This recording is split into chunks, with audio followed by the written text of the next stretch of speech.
اما بعد فاعوذ باللہ من الشیطان الرجیم بسم اللہ الرحمن الرحیم وَإِذَا طَلَّقْتُمُ النِّسَاءَ فَبَلَغْنَ أَجَلَهُنَّ فَلَا تَعْضُلُوهُنَّ أَن يَنكِحْنَ أَزْوَاجَهُنَّ إِذَا تَرَاضَوْا بَيْنَهُم بِالْمَعْرُوفِ۔ اور جب تم اپنی عورتوں کو طلاق دے دو پھر وہ اپنی عدت پوری کر لیں تو مت آڑے آؤ اس میں کہ وہ عورتیں پھر نکاح کر لیں اپنے سابق ازواج سے، اذا تراضوا بینہم بالمعروف، جبکہ وہ آپس میں رضامند ہو جائیں بھلے طریقے پر۔ یعنی اگر طلاق مغلظ نہیں ہے، دیکھیے ایک طلاق ہوتی ہے بائن، پہلی طلاق دوسری طلاق، یہ جب تک عدت ختم نہیں ہوئی طلاق رجعی کہلاتی ہے، اس کے دوران شوہر کو رجوع کرنے کا حق ہے۔ عدت پوری ہو گئی اب یہ بائن ہو گئی، اب شوہر اور بیوی کا جو رشتہ ہے ٹوٹ گیا۔ اب اگر نکاح ہوگا تو دوبارہ ہوگا، اس میں عورت کی مرضی کو دخل ہے۔ عدت کے اندر عورت کی مرضی کو دخل نہیں ہے، لیکن عدت کے بعد اب عورت کو اختیار ہے، اب تو نکاح ثانی ہوگا سوائے طلاق مغلظ کے۔ تیسری طلاق اگر ہو گئی ہے تو پھر جب تک اس کا نکاح کسی اور سے نہ ہو جائے وہ بھی طلاق دے دے تو ان کے درمیان نکاح نہیں ہو سکتا۔ گویا کہ یہ دو طلاقوں کے بعد اگر پھر یہ لوگ جبکہ طلاق بائن ہو چکی ہو وہی عورت وہی مرد پھر نکاح کرنا چاہیں تو اب تم آڑے مت آؤ۔ ہوتا کیا ہے، عورت کے بھائی ہیں، اب انہیں غصہ چڑھا ہوا اس بدماش نے یہ کچھ کیا تھا، اس نے تمہیں ایسے ایسے ستایا تھا، اس نے یہ کیا تھا، اب تمہیں ہم شادی نہیں کرنے دیں گے اس کے ساتھ۔ نہیں، یہ کام تمہارا نہیں ہے۔ اگر وہ اذا تراضوا بینہم، اگر وہ باہم راضی ہو جائیں تو تم اب ان کے آڑے مت آؤ بالمعروف۔ ذالک یوعظ بہ من کان منکم یؤمن باللہ والیوم الآخر، یہ وہ چیزیں ہیں جن کی نصیحت کی جا رہی ہے تم میں سے ان کو جو واقعتاً ایمان رکھتے ہو اللہ پر اور یوم آخر پر۔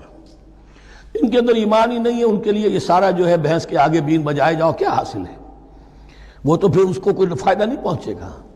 ذالک یوعظ بہ من کان منکم یؤمن باللہ والیوم الآخر ذالکم ازکی لکم واطہر، یہ طریقے جو ہیں تمہارے لیے زیادہ پاک ہیں، زیادہ عمدہ ہیں۔ واللہ یعلم وانتم لا تعلمون، اللہ جانتا ہے تم نہیں جانتے۔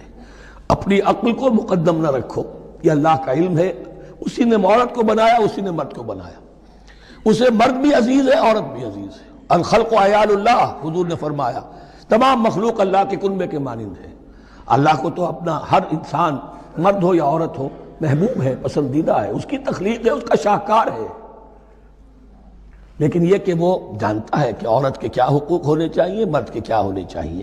لہذا واللہ یعلم وانتم لا تعلمون والوالدات یرضعن اولادہن حولین کاملین، اور والداؤں کے لیے ماؤں کے لیے ضروری ہے کہ وہ اپنی اولاد کو 2 سال دودھ پلائیں پورا۔ اور یہ خاص طور پر یہاں تذکرہ ہو رہا ہے جب طلاق کا مسئلہ ہو۔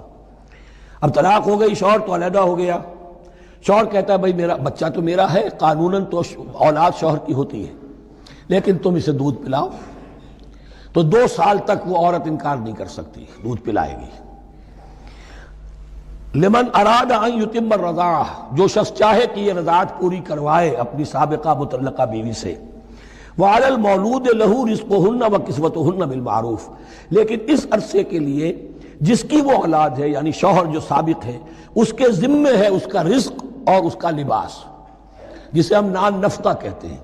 2 سال اگر اس نے دودھ پلانا ہے اس ماں نے، مطلقہ ماں نے اپنے طلاق دینے والے شوہر کے بیٹے کو یا بیٹی کو، تو اب اس عرصے کے دوران اس کا نان نفقہ اس کے ذمے ہے، باپ کے ذمے ہے، بالمعروف بھلے طریقے سے۔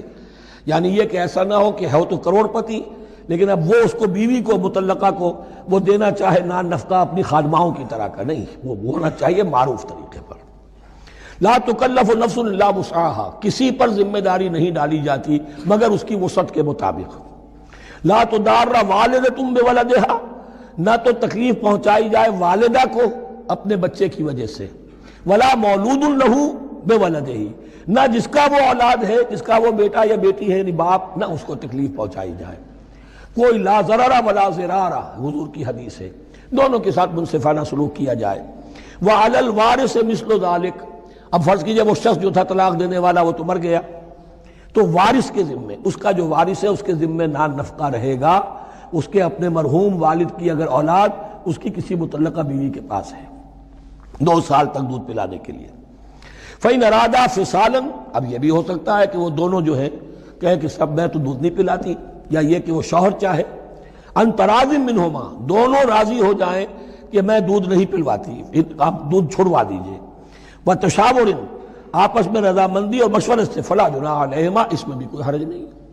اگر دودھ چھڑوانا چاہیں، وہ کسی اور سے دودھ پلوانا چاہتے ہیں، کوئی دایا رکھ لی ہے اس سے دودھ پلوانا چاہتا ہے، ٹھیک ہے، لیکن ہونا چاہیے جبر نہ ہو، ماں پر جبر نہ ہو، ان تراضٍ منہما، دونوں کی رضامندی سے، وتشاور، اور مشورے سے، فلا جناح علیہما، تو پھر ان دونوں پر کوئی حرج نہیں ہے۔ وَإِنْ أَرَدْتُمْ أَنْ تَسْتَرْضِعُوا أَوْلَادَكُمْ فَلَا جُنَاحَ عَلَيْكُمْ، اگر تم چاہو کسی اور سے اب دودھ پلوانا، رضاعت کروانا، تو اس میں بھی کوئی حرج نہیں۔ فَلَا جُنَاحَ عَلَيْكُمْ إِذَا سَلَّمْتُمْ مَا آتَيْتُمْ بِالْمَعْرُوفِ، جبکہ ان کی ماں، اس کی ماں کو تم دے چکو جو کچھ کہ تم نے طے کیا تھا معروف اور بھلے طریقے پر۔ وَاتَّقُوا اللَّهَ، اور اللہ کا تقوی اختیار کرو۔ وَاعْلَمُوا أَنَّ اللَّهَ بِمَا تَعْمَلُونَ بَصِيرٌ، اور جان لو کہ جو کچھ تم کر رہے ہو اللہ اسے دیکھ رہا ہے۔ وَالَّذِينَ يُتَوَفَّوْنَ مِنكُمْ وَيَذَرُونَ أَزْوَاجًا، اور وہ کہ جو تم میں سے وفات پا جائیں اور وہ چھوڑ جائیں بیویاں، يَتَرَبَّصْنَ بِأَنفُسِهِنَّ، اب یہ عدت جو تھی، ایک تھی طلاق کی عدت، وہ 3 ماہواریاں آ جانا، 3 مہینے اندازاً، اور ایک ہے جو فوت ہو گیا، اور بیوہ کی عدت کیا ہے۔ والذین یتوفون، جو تم میں سے وفات دے دیے جائیں، منکم، تم میں سے، ویذرون ازواجا، پیچھے بیویاں چھوڑ گئے ہوں، یتربصن بانفسہن 4 اشہر وعشرا، وہ روکے رکھیں اپنے نفسوں کو 4 مہینے اور 10 دن، 4 مہینے 10 دن تک ایک جو بیوہ عورت ہے وہ کوئی اور نکاح نہیں کر سکتی، 4 مہینے 10 دن۔ فَإِذَا بَلَغْنَ أَجَلَهُنَّ، اور جب وہ اپنی اس مدت تک پہنچ جائیں، یعنی پوری ہو گئی مدت عدت کی، فَلَا جُنَاحَ عَلَيْكُمْ فِي مَا فَعَلْنَ فِي أَنفُسِهِنَّ، تو تم پر کوئی گناہ نہیں ہے اس معاملے میں جو وہ اپنے بارے میں کریں۔ اب وہ آزاد ہے، نکاح کر سکتی ہے۔ اب تم روکنا چاہو، ہماری ناک کٹ جائے گی، یہ بیوہ بیٹھ نہیں سکی، اس سے رہا نہیں گیا، نہیں، غلط بات، تمہارا کوئی اختیار نہیں۔ لا جناح علیکم فیما فعلن فی انفسہن بالمعروف، کرے نیک طریقے سے، بھلے طریقے سے، شریعت کے مطابق، قواعد شریعت کے مطابق، تو تمہارا اختیار نہیں ہے کہ روکو۔ واللہ بما تعملون خبیر، اور جو کچھ تم کر رہے ہو اللہ اس سے باخبر ہے۔ ولا جناح علیکم فیما عرضتم بہ من خطبۃ النساء واکننتم فی انفسکم، اب یہ انہی بیواؤں کا ذکر ہو رہا ہے۔ تم پر کوئی حرج نہیں ہے کہ جو تم اشارے میں کوئی بات اور پیغام دینا چاہو کسی بیوہ کو، اشارے کنائے میں، لیکن یہ کہ اس میں عدت کے دوران نکاح تو نہیں ہو سکتا، اشارے کنائے میں یہ کچھ بات کہی جا سکتی ہے کہ مجھے دلچسپی ہے، شاید میں کوئی بھی طریقہ اختیار کیا جائے۔